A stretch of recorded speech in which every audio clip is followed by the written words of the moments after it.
Pour créer un vol express, cliquez sur le plus dans le coin supérieur droit.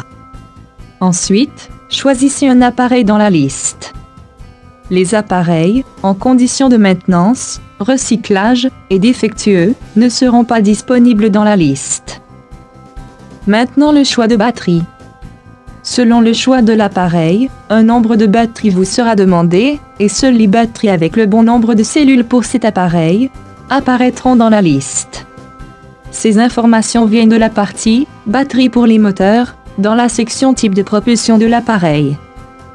Le type de connecteur de l'appareil est aussi indiqué à titre informatif seulement. Les batteries vides et en stockage apparaissent dans la liste, mais ne peuvent être choisies. Vous pouvez par contre faire une action de recharge à partir de cette liste, si vous avez oublié de la faire dans l'inventaire des batteries. Cochez la batterie ou les batteries choisies et faites « Soumettre ». Dans la localisation, entrez simplement un nom ou choisissez parmi les localisations de l'inventaire. Choisissez ensuite le type de vol, puis les notes. À cette étape, vous avez le choix de soumettre cette entrée pour plus tard ou de débuter le vol immédiatement. Si vous faites soumettre, ce vol apparaîtra dans la liste express dans l'état préparation. Vous pourrez ensuite débuter ce vol quand il vous plaira, en cliquant simplement le bouton d'action « Décollage express » ou, si ce vol n'a jamais lieu, cliquez le bouton « Annuler ». Si vous faites débuter le vol immédiatement ou décollage express, vous tombez dans la page de décollage express. Ici, vous avez le choix de faire « Trouver ma position » ou « Garder l'information précédente de la localisation ». Entrez ensuite la température, l'information des vents observés et complétez les notes. Puis cliquez sur « Continuer ». Le chronomètre va apparaître. À chaque fois que vous partez le chronomètre, le bouton Starter se changera en bouton Pause.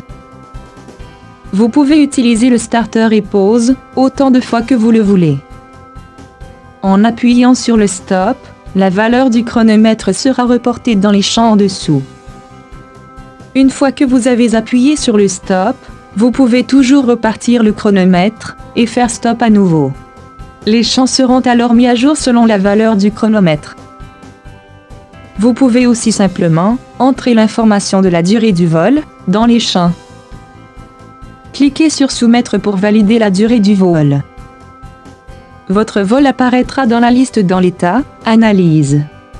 À partir de ce moment, vous pouvez modifier les informations en allant dans la mise à jour ou simplement en cliquant sur le bouton d'action complété.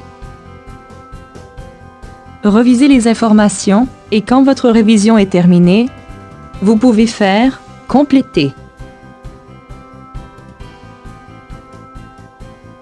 Seulement les vols complétés vont apparaître dans votre rapport.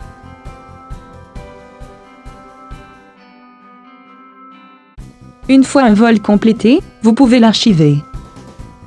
Les vols archivés n'apparaîtront plus dans votre liste de vols par défaut. Ceci permet de réduire la liste par défaut. Si vous voulez voir vos vols archivés, utilisez les filtres.